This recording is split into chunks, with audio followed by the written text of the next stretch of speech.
So, good morning guys. Good morning. Fitness day tayo ngayon. Fitness time.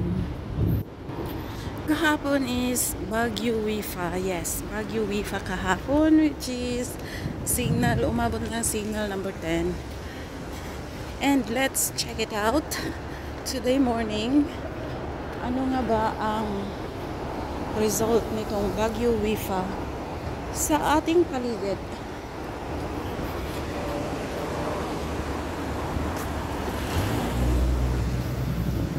So, dito banda sa amin, ito siya puno ng kahoy or branch. Yes. Ayan siya. Putol. So, dito sa bungad ng Quarry Bay Park, guys, may kahoy din na naputol or nabali.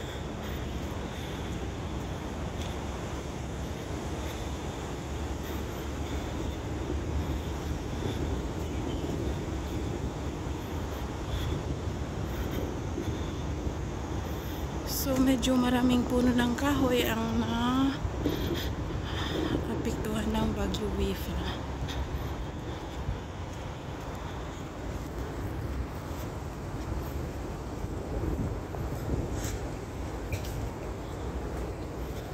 Yes, maraming puno ng kahoy, guys. And look at this one. Putol rin.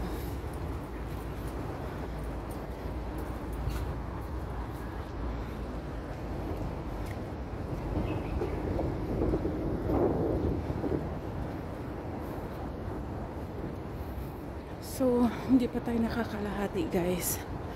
Kasi nagising ako ng 6:40 pero hindi muna bumangon. So, nakalabas ako like 7:16 na. And nandito pa lang tayo sa bungad. So, we will cross that highway through guys, footwalk bridge. So may bridge na nag-connect from here papunta dun sa kabila sa seaside. So stay tuned sa mga OFW Life Diary dito sa Hong Kong.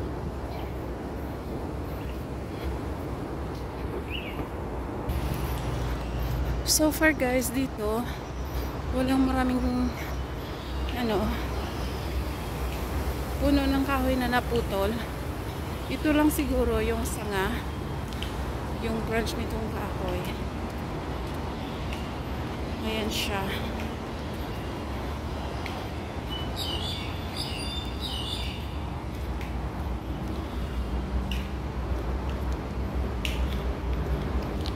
Mayroon din pala doon sa dulo.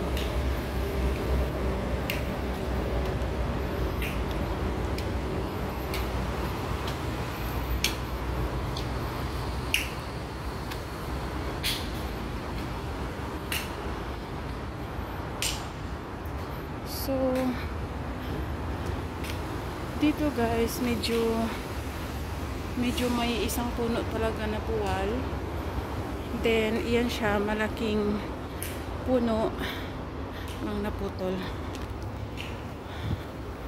So let's cross this way. It's another park, guys, ang dinaanan ko.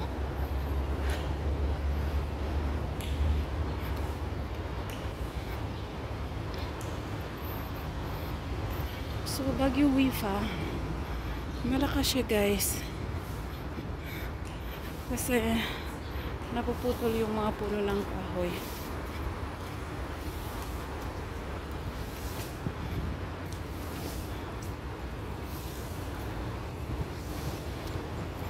So cross natin yung bridge, guys, doon sa dulo, and let's check it out.